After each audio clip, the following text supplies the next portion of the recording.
Un après-midi froid au parc Kudel, Tamir Rice, un garçon noir de 12 ans, jouait innocemment avec un pistolet jouet. Cependant, quelques minutes plus tard, cette joie enfantine s'est transformée en tragédie.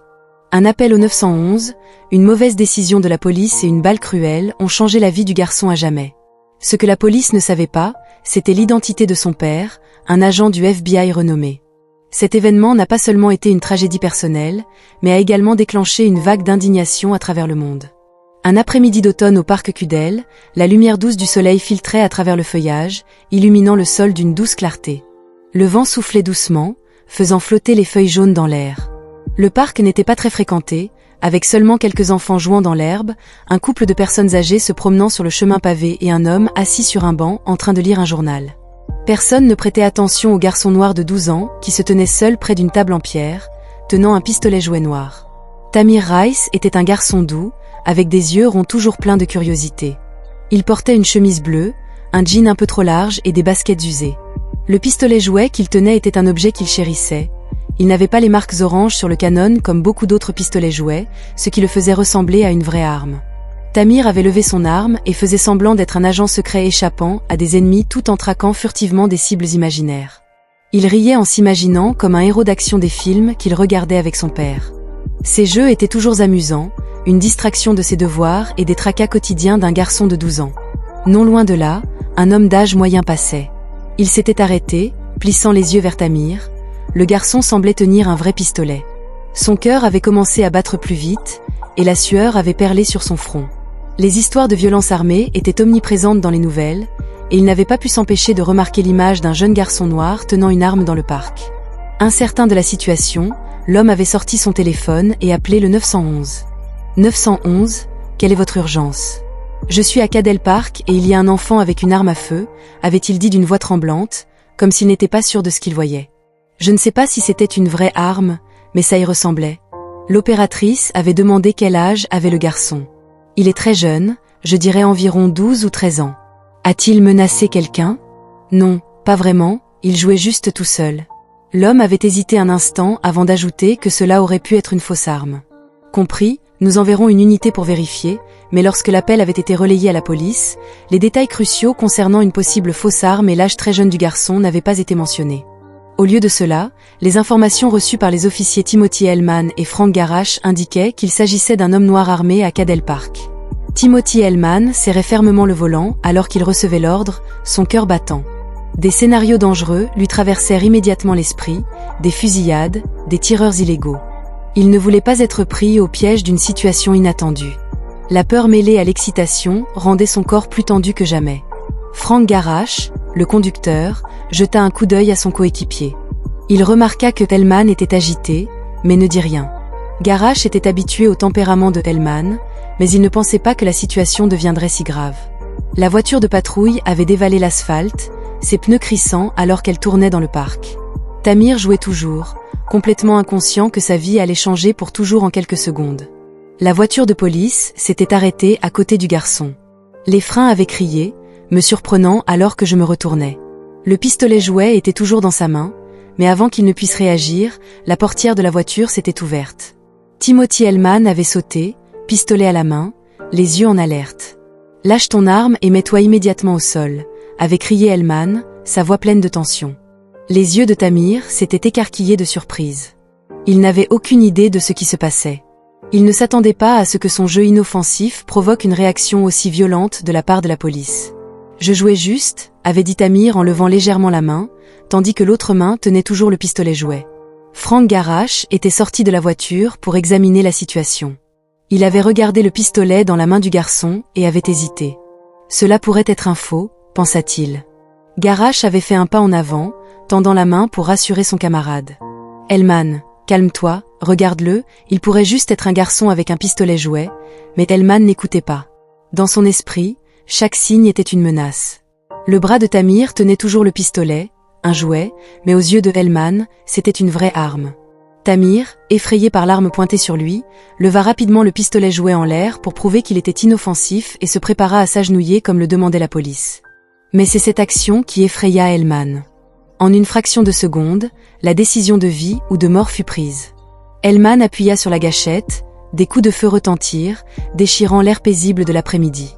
Tamir fut abasourdi, puis s'effondra au sol. Un vent froid souffla dans le parc, et tout devint soudainement silencieux, à l'exception des cris des personnes autour. La tragédie avait frappé le parc si rapidement. Tamir était tombé au sol, une mare de sang se répandant rapidement autour de lui. Le garçon n'avait pas eu le temps de réagir, car le tir était si rapide et inattendu. L'officier Garbak était stupéfait. Il avait crié « Oh mon Dieu !» et s'était précipité aux côtés de Tamir pour vérifier son état, mais lorsqu'il avait vu le pistolet jouet posé près du garçon, il était trop tard. Garbak savait que lui et Helman avaient commis une terrible erreur. Le garçon n'avait pas de vraie arme. Alors que les gens autour réalisaient ce qui s'était passé et commençaient à se rassembler, une autre voiture de police s'approcha. Les policiers dans la voiture appelèrent immédiatement une ambulance, mais entre-temps, une nouvelle spéciale était arrivée, rendant la situation encore plus tendue. Le père de Tamir, Raymond Rice, un agent talentueux du FBI, travaillait à proximité et avait entendu parler de l'incident via son talkie-walkie. Lorsqu'il reçut l'information sur l'incident, il n'en croyait pas ses oreilles. Un sentiment de peur monta dans son cœur lorsqu'il réalisa que son fils avait peut-être été abattu. Il quitta rapidement son bureau et se précipita au parc. Lorsque M. Raymond arriva, il n'en croyait pas ses yeux. Son fils bien-aimé Tamir était allongé sur le sol, saignant d'une blessure par balle infligée par la police. Il s'élança en avant, hurlant de rage et de désespoir. « Qu'avez-vous fait à mon fils ?» cria-t-il, tandis que tout autour de lui semblait sombrer dans l'hystérie. « Vous paierez cher pour cela, vous avez tiré sur mon fils. » Raymond cria à l'officier. Helman fut abasourdi en apprenant que M. Raymond était un agent du FBI renommé et qu'il avait tiré sur son fils. Helman savait qu'il avait commis une erreur terrible et irréversible. « C'est cruel », s'exclama Raymond, mais il ne savait pas à ce moment-là que cet incident affecterait non seulement sa vie de famille, mais deviendrait également un tournant dans la lutte contre la violence policière envers la communauté noire. Il transporta immédiatement Tamir vers l'ambulance et se précipita à l'hôpital le plus rapidement possible. L'hôpital était devenu l'endroit le plus important pour la famille Rice à ce moment-là. Raymond Rice, bien qu'il fût un agent du FBI reconnu, n'avait pas pu garder son calme en voyant son fils allongé sur la table d'opération dans un état critique. Tamir, un garçon de 12 ans, avait une balle dans le ventre et les médecins faisaient tout leur possible pour lui sauver la vie. Cependant, avec la gravité de la blessure, l'avenir du garçon était devenu incertain, comme une ombre noire planant sur la famille. Raymond était assis dans le couloir de l'hôpital, le cœur brisé. Personne ne pouvait comprendre sa douleur, mais la colère le submergeait. Il savait que Tamir ne méritait pas cela, il n'était qu'un enfant insouciant jouant avec un pistolet jouet dans le parc. La police avait tiré des conclusions hâtives en le considérant comme une menace sans donner au garçon la chance de s'expliquer, et maintenant sa famille en subissait les conséquences. L'esprit de Raymond s'emballait de plus en plus. Alors que son cœur se brisait, il était devenu un combattant acharné pour la justice. À ce moment-là, il se battait non seulement contre la police, mais aussi contre des réalités auxquelles il n'avait jamais pensé. Il savait que les autorités tenteraient de dissimuler l'incident et que tout serait rapidement oublié. Cependant, en tant qu'agent du FBI, il avait entre ses mains une arme puissante, le pouvoir et le vaste réseau de relations qu'il avait construit au cours de sa carrière. Pendant ce temps, la nouvelle de l'incident commençait à se répandre au-delà de l'hôpital. Un passant à Cudell Park avait filmé l'événement et l'avait partagé sur les réseaux sociaux. Une vidéo montrant Tamir se faire tirer dessus, ainsi que des scènes chaotiques entre la police et les civils, avait suscité l'indignation à travers les États-Unis. Des organisations sociales, des groupes de défense des droits de l'homme et des communautés de couleur avaient immédiatement dénoncé les actions de la police et exigé justice pour Tamir Rice. Le lendemain, une réunion spéciale avait eu lieu au siège du FBI. Raymond Rice ne pouvait pas rester les bras croisés pendant que son fils luttait pour sa vie à l'hôpital. Il avait demandé une réunion avec les directeurs du FBI et les hauts fonctionnaires pour discuter de la situation. Tous les regards étaient braqués sur lui lorsqu'il entra dans la salle de réunion. Bien qu'il fût un homme qui montrait rarement ses émotions au travail, à ce moment-là, ses yeux étaient emplis de détermination et de colère. Ce n'était pas seulement une question de vie ou de mort. L'affaire de cet enfant était celle d'un citoyen américain et, plus important encore, celle de son fils. Il ne laisserait pas cela s'oublier. Raymond déclara d'une voix ferme, « Assurez-vous que ceux qui ont blessé Tamir paient.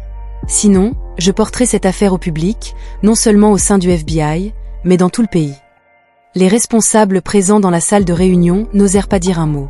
Ils savaient que Raymond Rice n'était pas un homme à intimider. Il avait construit une carrière solide au FBI, et s'il était déterminé à enquêter et à rendre cela public, tout serait bouleversé. La réunion se termina sans promesse, Mais Raymond savait que les autorités n'ignoreraient pas sa demande. L'affaire ne s'arrêta pas là. Les avocats de la famille Rice travaillèrent sans relâche pour porter l'affaire devant les tribunaux et demander une indemnisation pour la famille. Ils présentèrent des preuves convaincantes, notamment une vidéo d'un témoin montrant Tamir abattu sans raison valable. Les avocats de la famille Rice formulèrent une demande claire. Les officiers Liman et Garbach devaient être tenus responsables de leurs actes. La police ne pouvait pas agir de manière arbitraire et sans surveillance, surtout lorsqu'il s'agissait d'enfants innocents. Le 3e jour après l'incident, tout le pays était en émoi. De grandes manifestations eurent lieu dans les rues. Des organisations de défense des droits de l'homme et des communautés de couleur réclamèrent non seulement justice pour Tamir, mais aussi des changements dans la manière dont la police traitait les personnes de couleur, en particulier les enfants.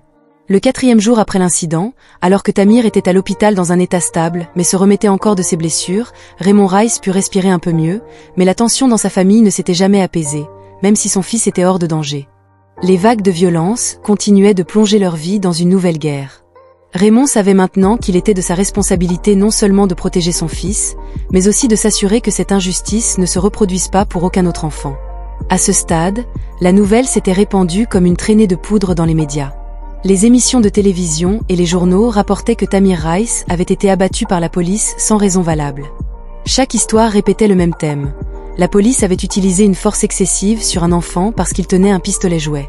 Cependant, ce qui continuait à mettre les gens en colère, c'était l'attitude de la police, en particulier de l'officier Iman, qui n'avait pas écouté ses collègues et avait tout de même décidé de tirer sur Tamir, même s'il savait que c'était probablement un faux pistolet.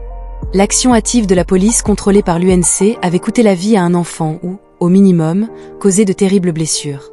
Mais le prix de cette injustice ne se mesurait pas seulement en blessures ou contusions, mais aussi en perte d'une famille et d'une communauté. Tout au long du processus, les avocats de la famille Rice avaient travaillé non seulement avec des agences gouvernementales, mais aussi en étroite collaboration avec des groupes de défense des droits de l'homme. Les organisations de la société civile et les communautés de couleur s'étaient unies pour appeler à la justice. Avec l'aide des alliés de Raymond, la pression s'était accrue pour forcer les agences d'enquête à agir rapidement. Pendant ce temps, dans le quartier de Tamir, les gens avaient commencé à organiser des marches exigeant justice. Une semaine après l'incident, des milliers de personnes, y compris des personnes de couleur et des personnes non impliquées, s'étaient rassemblées devant le siège de la police pour protester contre les actions des officiers Iman et Garbach. Des banderoles sur lesquelles on pouvait lire « Justice pour Tamir et fin aux brutalités policières » étaient brandies en permanence, appelant à un changement majeur dans la manière dont la police traitait les gens, en particulier les personnes de couleur. La réponse de la communauté avait fait de cette affaire non seulement une histoire personnelle, mais un symbole d'un mouvement pour les droits de l'homme. Les gens voulaient voir un réel changement, une réforme dans la manière dont la police traitait les gens, et surtout, ils voulaient voir la justice non seulement pour Tamir, mais pour tous ceux qui en avaient besoin. Les autorités décidèrent non seulement d'imposer des sanctions internes, mais aussi d'exiger que l'agent Iman verse à la famille Rice une somme pouvant atteindre 6 millions de dollars en dédommagement. Une somme énorme, mais qui ne remplacerait jamais la perte subie par la famille. L'incident provoqua également une refonte majeure du fonctionnement de la police. De nouvelles mesures furent introduites pour garantir que les agents soient mieux formés à gérer des situations potentiellement mortelles, en particulier dans des contextes ambigus comme celui de Tamir. Les actions de la police seraient surveillées de plus près et les enquêtes menées de manière transparente pour éviter un usage excessif de la force. Pourtant, même si justice avait été rendue, la perte de la famille Rice restait immuable. Raymond Rice devait encore faire face aux souvenirs douloureux de son fils Tamir. Bien qu'il ait survécu à la fusillade, cela resterait à jamais une marque dans la vie de la famille, tant physiquement qu'émotionnellement. L'histoire de Tamir Rice n'était pas seulement une histoire de brutalité policière, mais aussi un douloureux rappel du racisme et de la nécessité de changement. L'affaire Tamir Rice avait ouvert un nouveau chapitre dans la lutte contre la brutalité policière et le racisme aux États-Unis. Son histoire, bien que tragique, avait allumé une flamme d'espoir pour un changement majeur dans la société, aidant les gens à réaliser que la justice n'était jamais loin et devait être appliquée sans relâche, peu importe qui c'était. Merci d'avoir pris le temps d'écouter cette histoire.